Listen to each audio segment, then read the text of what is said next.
저하게 맞춰서 묵상기도 드리심으로 부활절 둘째 주일 예배를 하나님께 드리십니다.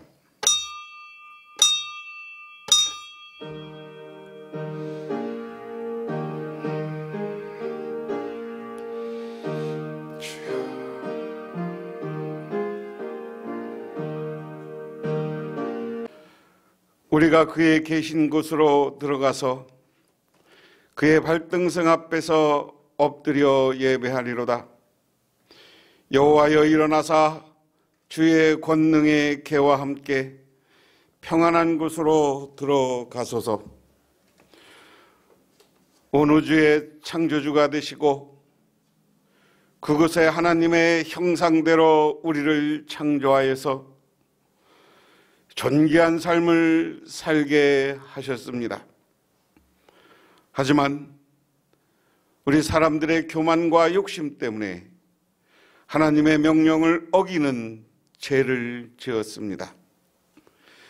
그래서 우리는 하나님으로부터 쫓겨날 수밖에 없는 인생이었지만 하나님께서 당신의 아들 예수님을 이 땅에 보내주셔서 그가 고난의 길과 부활 승리의 모습을 통해서 영원한 생명의 길을 가르쳐 주셨습니다. 오늘 예배를 드리는 우리 모두들에게 하나님 찾아와 주시고 우리가 하나님을 만나고 돌아가 세상에서 살아가는 동안 부활과 승리의 능력이 우리에게 나타나게 하옵소서. 그래서 우리의 삶에 형통함이 가득 채워지게 하옵소서. 예수님 이름 받들어 기도드리옵나이다. 아멘. 구약성경 여호수아 23장 6절에서 13절, 구약성경 356쪽입니다. 다 같이 한 목소리로 봉독합니다. 그러므로 너희는 크게 힘써 모세의 율법책에 기록된 것을 다 지켜 행하라. 그것을 떠나 우로나 좌로나 치우치지 말라. 너희 중에 남아있는 이 민족들 중에 들어가지 말라. 그들의 신들의 이름을 부르지 말라. 그것들을 가리켜 맹세하지 말라. 또 그것을 섬겨 그것들에게 절하지 말라. 오직 너희 하나님 여호와께 가까이 하기를 오늘까지 행한 것 같이 하라. 이는 여호와께서 강대한 나라들을 너희 앞에 쫓아내셨으므로 오늘까지 너희에게 맞선 자가 하나도 없었느니라. 너희 중 한 사람이 1000명을 쫓으리니 이는 너희의 하나님 여호와 그가 너희에게 말씀하신 것 같이 너희를 위하여 싸우심이라. 그러므로 스스로 조심하여 너희 하나님 여호와를 사랑하라. 너희가 만일 돌아서서 너희 중에 남아있는 이 민족들을 가까이하여 더불어 혼인하며 서로 왕래하면 확실히 알라. 너희 하나님 여호와께서 이 민족들을 너희 목전에서 다시는 쫓아내지 아니하시리니 그들이 너희에게 올무가 되며 덫이 되며 너희 옆구리에 채찍이 되며 너희 눈에 가시가 되어서 너희가 마침내 너희 하나님 여호와께서 너희에게 주신 아름다운 땅에서 멸하리라. 아멘. 신약성경 말씀은 누가복음 24장 30절에서 35절. 신약성경 누가복음 24장 30절에서 35절, 신약성경 140쪽입니다. 이 말씀도 역시 다 같이 한 목소리로 봉독합니다. 그들과 함께 음식 잡수실 때 떡을 가지사 축사하시고 떼어 그들에게 주시니 그들의 눈이 밝아져 그인 줄 알아보더니 예수는 그들에게 보이지 아니하시는지라. 그들이 서로 말하되 길에서 우리에게 말씀하시고 우리에게 성경을 풀어주실 때 우리 속에 마음이 뜨겁지 아니하더냐 하고 곧 그때 일어나 예루살렘에 돌아가 보니 11 제자 및 그들과 함께한 자들이 모여 있어 말하기를 주께서 과연 살아나시고 시몬에게 보이셨다 하는지라. 두 사람도 길에서 된 일과 예수께서 떡을 떼심으로 자기들에게 알려지신 것을 말하더라. 아멘. 오늘 우리가 가만히 넋놓고 있는 사이에 이단들은 우리 주변에 가득 채워져 있습니다. 그런데 그런 가운데서 우리가 뭘 해야 되느냐라는 거예요. 우리가 오늘 구약성경과 신약성경은 똑같이 사실은 요 짧게 요약해서 오늘 봉독했는데, 구약성경은 여호수아 그 앞부분부터 쭉 다시 23장 전체를 놓고 봐야 되는 거예요. 23장 전체 속에 뭐냐면 이게 마지막 여호수아의 유언이야. 마지막 여호수아가 모세의 뒤를 이어서, 여호수아는 여러분 이 지금 마지막 죽어가면서 위대한 역사의 산 증인입니다. 저 출애굽한 애굽의 종살이부터 시작해갖고 이스라엘의 지도자가 돼서 이스라엘이 전체 가나안 땅을 정복한 마무리까지 하고 자기가 죽은 사람이에요. 그렇게 한 사람은 몇 명이나 있다고 그랬어요? 제가 딱 2명밖에 없어. 누구? 여호수아하고 갈렙밖에. 모세는 출애굽했지만 모세는 가나안 땅에 들어왔어요? 못 들어왔어요? 요단강 건너편에서 돌아가셨어요. 성지순례를 가면 지금 거기가 요르단 지역인데요. 요르단 지역에서 가나안 땅을 바라보는 그 지금 가면 모세의 십자가가 크게 그려져 있는 거기 관광 성지순례예요. 그래서 모세가 거기서 저기 십자가 모세의 그 뱀으로 딱 던지니까 뱀이 돼서 막 물었다가 잡으니까 다시 지팡이가 됐다는 곳, 그 산 꼭대기에 크게 그 모양으로 지금 만들어 놨어요. 거기 그리고 기념교회가 있고 기념관이 있습니다. 거기서 보면 저 가나안 땅으로부터 지중해까지가 날이 좋은 날은 보이는 거예요. 그리고 거기서 내려가서 쭉 얼마 되지 않으면 요단강이 보여요. 요단강 동쪽으로는 요르단이고 서쪽으로는 지금 유다 이스라엘이에요. 옛날에는 여기까지가 다 이스라엘 두 지파 반이 살던 곳이죠. 근데 지금은 거기가 팔레스타인 사람들하고 이쪽 요르단 사람들이, 아랍 사람들이 살아. 이스라엘이 옛날에 고토를 다 회복한 게 아니에요. 옛날에 유다 지역 조금만 더 회복했어요. 12지파가 살던 이스라엘 땅을 다 지금 점령하지 못했어요. 팔레스타인 어디라고 그랬어? 블레셋이라고 그랬습니다. 성경에, 우리 성경에 블레셋인데 카톨릭 성경과 세번역 성경에는 그걸 그냥 팔레스타인이라고 써요. 팔레스타인. 그러니까 이집트의 바로라고 우리 개혁 성경에 나오는데, 바로라는 말을 다른 말로 바꾸면 원어 그대로 이야기하면 뭐예요? 파라오라는 말이에요. 파라오. 이집트의 왕을 파라오라고 했어요. 그래서 바로 우리가, 나는 이게 바로는 밤에 사실은 모든 번역에서 지금 쓰이고 있는 단어로 다 바꿔줘야 되는데 맞아요. 파울이 맞아요. 파울이라고 발음하는 게 맞습니다. 응? 요한이 맞습니까? 조한이 맞습니까? 존, 이렇게. 요한이라는 말이 존이라는 말이에요. 근데 우리가 풀어서 요한. 근데 이게 우리 개혁 성경도 빨리 원어대로 그대로 발음 나는 대로 번역해 주는 게 정상인데, 우리 옛날 말에 익숙했던 할아버지들이 그 말을 못 바꾸고, 옛날 공동 번역에는 다 그렇게, 카톨릭 번역에는 말을 바꾸는데 그거 하도 시비를 해갖고 개혁 개정과 새 번역을 하면서 그냥 옛날 말을 쓰기로 했어. 우리 익숙해졌으니까. 여러분들, 근데 우리가 그것 때문에 우리 개신교는 뭐가 있느냐면, 애국 영어나 애국 말을 들으면 잘 이해가 안 가요. 모든 애국, 아랍과 이집트를 배경으로 한 영화에는 다 왕을 파라오라고 그래. 바로라고 하지 않고 파라오라고. 그러니까 우리가 파라오가 뭔지 바로가 뭔지 헷갈리니까 맨날 그런 거야. 그래서 이스라엘 백성들이 가나안 애굽 땅에서 고생하고 광야에서 40년 고생하고, 그리고 이쪽에 들어오는 것을 다 본 사람은 누구야? 여호수아와 갈렙이야. 왜 여호수아와 갈렙만이 여기를 들어왔어요? 출애굽하고 나서 모세가 어떻게 합니까? 모세가 시내산에 들어가서 십계명을 받아요. 십계명을 받고 12명의 정탐꾼을 이쪽까지, 지금 아까 바울의 그쪽에 있는 요르단까지 온 거예요. 와서 가데스 바냐라는 곳이 그거예요. 그곳에서 와서 이스라엘을 바라보는 곳에서 있으면서, 야, 정탐꾼 보내네. 10명의 정탐꾼 중에 어떻게 해? 12명의 정탐꾼을 보내. 10명이 우리는 가봤자 못 이깁니다. 못 이깁니다. 우리는 왜소한데 그들은 거인입니다. 그런데 여호수아와 갈렙만이 하나님이 우리와 함께 하시면, 하나님이 우리와 함께 하시면 우리 저 사람들은, 저 가나안 산에 지금 살고 있는 원주민들은 밥입니다. 여러분, 우리가 어디 가서 예수 믿고 사는 사람들은 그런 자신감을 갖고 살아야 돼요. 믿으십니까? 어디 가서나 하나님 나에게 능력 주시면 나는 능히 이거 일할 수 있습니다.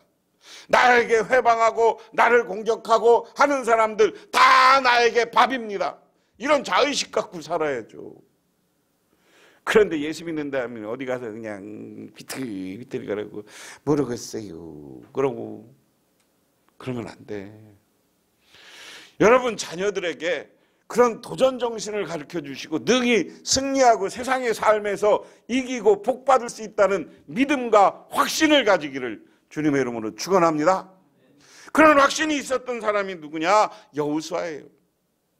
그래서 하나님은 이 여호수아만 가나안 땅으로 들어가게 하고, 모세가 어떻게 해요? 모세가 산에 올라가서 기도하면서 하나님 나도 들어가게 해주세요. 느보산에서 들어가게 해주세요. 들어갔어요. 그래서 너는 내 명령으로 했고 믿음이 약했던 적이 있다. 반석에서 물이 난다고 그랬으면, 물이 나와라 그랬으면 나왔을 건데 그것 때문에 지팡이를 2번 쳤다. 하나님의 능력을 믿지 말고 네 능력으로 나온 것을 나오게 한 것으로 하려고 한 거 아니야. 하나님의 업적을 내 업적으로 뺏으면 안 돼. 그래서 정말로 모세가 가나안 땅에 들어갔으면 어떻게 됐을까? 하나님이 우려한 거예요. 하나님의 믿음보다 모세의 업적 때문에 모세가 교만해질 수도 있고, 이스라엘 백성들이 자기들이 교만해질 수 있는 거예요. 자기들이 뭐 했다. 이게 우리가 정말 예수 믿으면서 내가 뭐 했다. 왜냐하면 오늘 여호수아는 마지막 이스라엘 백성들에게 충격을 이야기하는 거예요. 앞에 오늘 여호수아 앞부분 1장부터 앞부분에는 자기가 하나님 앞에 겪은 40년을 쭉 자기가 요약합니다. 하나님이 애굽에 있을 때 우리가 고생받고 기도하니까 10가지 재앙을 통해서 우리들을 그 바로에게, 애굽의 파라오에게, 애굽 사람들에게 살아계신 하나님의 모습을 보여줬다. 그리고 홍해를 가르고 그 다음에 광야 40년 동안 만나를 먹이고 수많은 기적을 통해서 우리를 이 가나안 땅으로 오게 했다. 가나안 땅에 들어올 때도 여기 하나님이 요단강의 물이 갈라지게 하고, 그리고 여리고성을 함성만으로 무너뜨리고, 그렇게 하나님이 우리에게 능력을 주시고 우리의 역사를 주관해 주신 분이 하나님이다. 믿으십니까? 그래서 이제 내가 죽고 나서 이 가나안 땅에서 니들 어떻게 살아야 되느냐?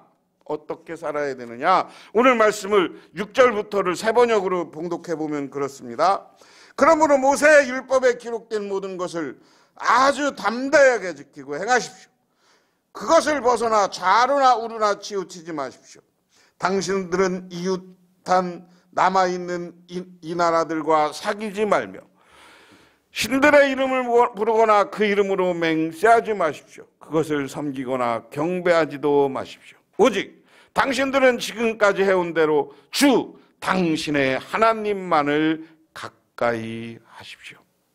주님께서 당신들 앞에서 크고 강한 나라들을 몰아내셨으므로 지금까지 당신들이 당한 사람이 없었던 것입니다. 주 당신의 하나님이 약속하신 대로 당신들의 편을 들어 몸소 싸우셨기 때문에 당신 가운데 한 사람의 원수 1000명을 추격할 수 있었을 것입니다. 그러므로 삼가 조심하십시오. 주 당신의 하나님을 사랑하십시오. 할렐루야. 여러분, 우리는 하나님만 사랑하라는 거예요. 지금 가나안 땅을 정복하긴 했지만 이 땅에 다른 거대한 힘이 있었던 나라들이 있어. 주변에 힘 있는 나라들이 있어. 그들이 왕을 만들고 그들이 그 왕이 신을 섬기는데 그 신을 함부로 섬기지 말라는 거예요. 따라하지 말라는 거예요. 따라하지. 그렇게 되면 그 다음에 이제 13절은 봉독하지 않아도 간단하게 요약하면 13절. 그러면 하나님이 여기에서 다 지금까지 가나안 정복 전쟁 때 하나님이 다 쫓아내 주었습니다. 요단 여리고를 물러가게 하고 아이성을 무너뜨리고 그 위대한 성들을 다 무너뜨렸는데 너희들이 만약에 여기 다른 나라 다른 신들을 따라하면 그 나라는 하나님이 안 쫓아내 줄 거라는 거예요.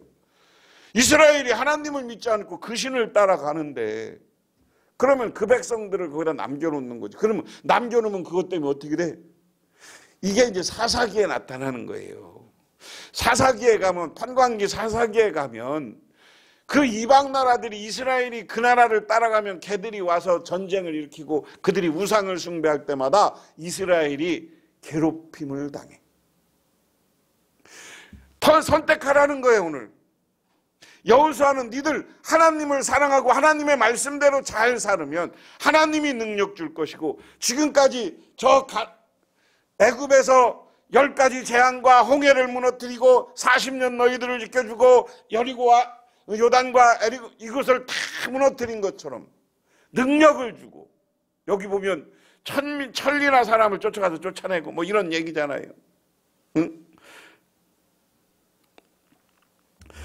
그래서 그런 모든 사람들을 그렇게 능력 줬는데 그렇게 되면 안 된다. 그런데 그 출발을 뭐라고 하느냐? 오늘 13절에 혼인관계로부터 니들끼리 결혼해라. 이방 사람하고 결혼하지 말아라. 응? 이방 사람과 결혼해서 이방 사람 따라가면 그러므로 우리는 이 시간 분명하시기 바랍니다. 우리는 누구야? 하나님의 자녀입니다. 믿으십니까? 어떤 청년이 열심히 배를 만들었어. 배를. 그래서 호수가 있는 마을에 살았는데 그래 배를 만들어서 이쁜 배가 큰 건 아니고 배를 먼저 잘 타고 놀다가 어느 날 홍수가 나고 비가 와서 배가 떠내려갔어. 그것 때문에 너무 가슴이 아파. 그래서 어느 날 몇 년이 지나서 배 하류 쪽에 가서 보니까 자기가 옛날에 만들었던 배랑 똑같은 게 있어. 그러니까 표시를 보니까 자기가 만든 배야. 그러니까 주인한테 이거 내 건데 내놓으라니까 아이 나도 떠내려온 배 누가 주워와서 산 거라고 돈 내고 가라고. 그러니까 얼마냐니까 얼마라고. 그래서 그 돈을 딱 만들어 갖고 와서 그 배를 자기 집으로 갖고 오는 거야. 그러면서 하는 말이 야 내가 너를 만들어주면 너는 영원히 내 거야. 내 배야.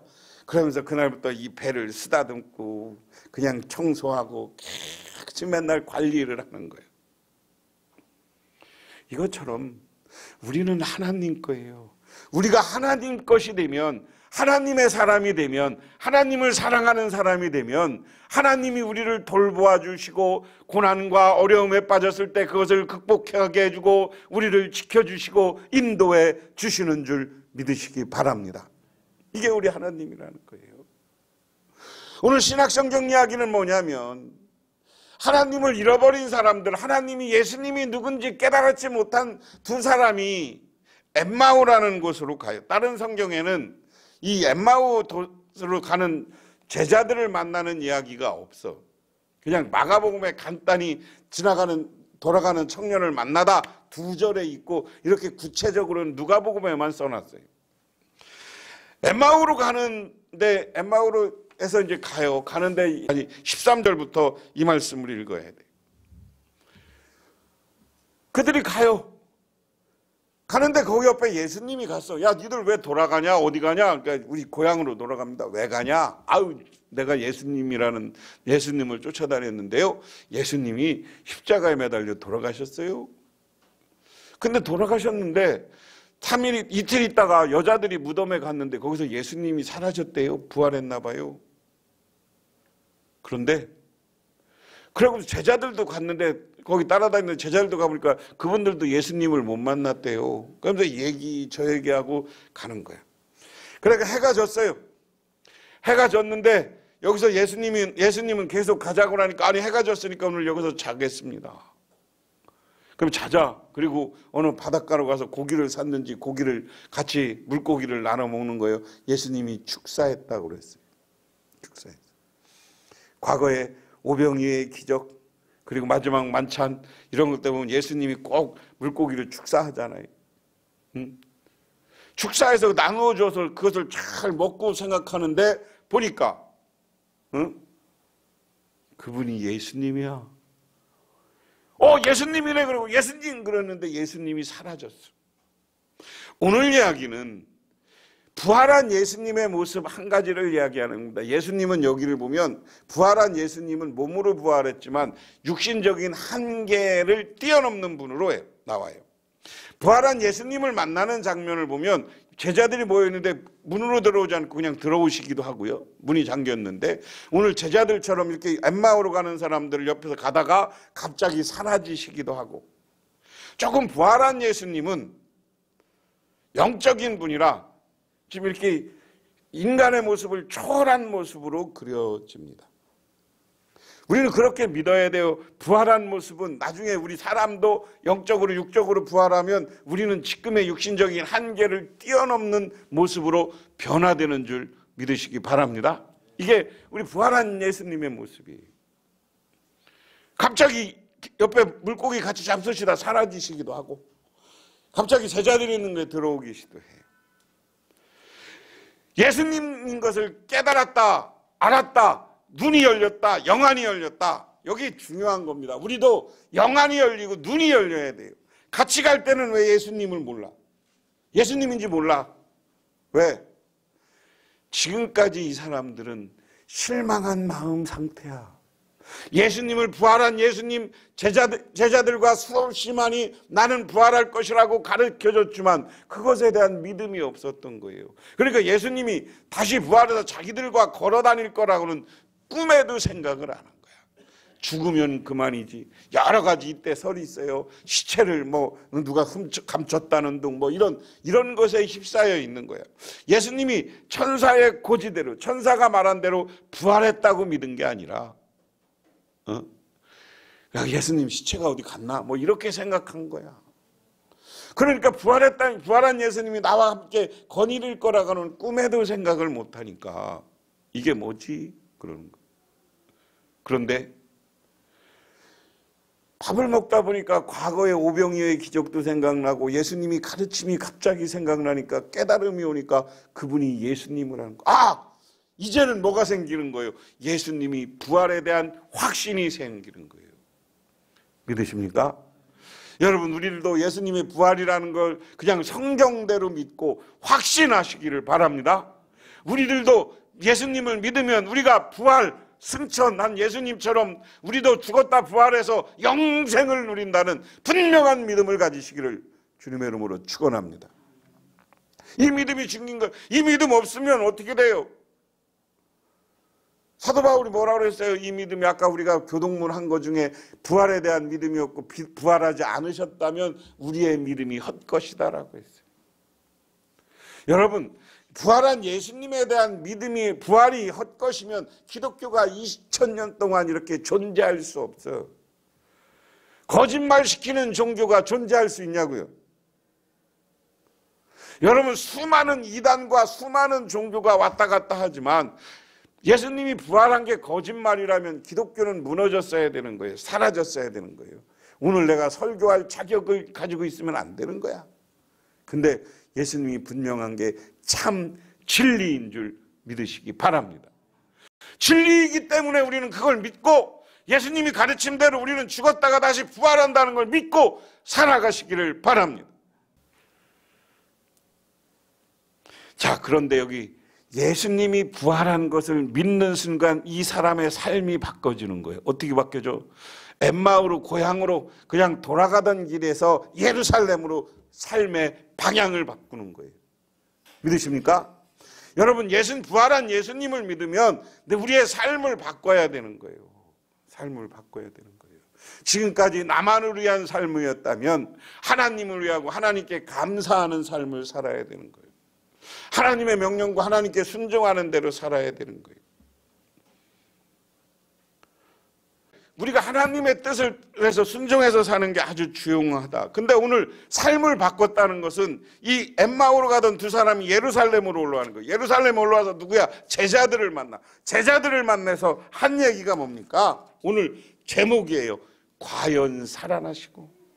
예수님이 정말 살아났더라. 예수님이 정말 부활했더라 하는 거예요. 그리고 거기 제자들에게 알리고, 그때부터 이 두 제자는 세상에 나가서 예수님이 과연 살아났고 예수님은 부활했다는 증인이 됐고 증거자가 됐고 전도자가 됐는 줄 믿으시기 바랍니다. 오늘 이 시간 우리가 하나님 앞에서 부활한 예수님을 믿는 우리들은 정말 세상에 나가서 지금 교회를 많은 사람들이 핍박하고 지금 코로나 시대 교회가 욕먹어도, 아니, 살아계신 예수님, 아까 찬양한 것처럼 부활한 예수님을 우리가 알리고 우리는 굳건한 부활에 대한 믿음을 가지고 살아갈 때 하나님이 여러분에게 능력 주실 줄 믿으시기 바랍니다. 여러분들에게 부활의 능력, 승리의 능력, 여러분의 사업이 잘 되는 능력, 여러분의 모든 일이 형통한 능력을 주실 줄 믿으시기 바랍니다. 기도하겠습니다. 하나님 고맙습니다. 이 시간 아버지 하나님 것을 하나님이 명령한 전도의 명령, 부활을 알리는 명령을 우리를 따라 살아가게 하옵소서. 오늘 이 시간도 우리들 엠마오로 가다가 삶을 돌이켜 돌아온 제자들처럼 우리들 세상만 바라보다가 주님을 바라보고 주님의 부활을 바라보고 살아가게 하옵소서. 그래서 우리의 인생이 승리자가 되게 하옵소서. 예수님 이름 받들어 기도드리옵나이다. 아멘.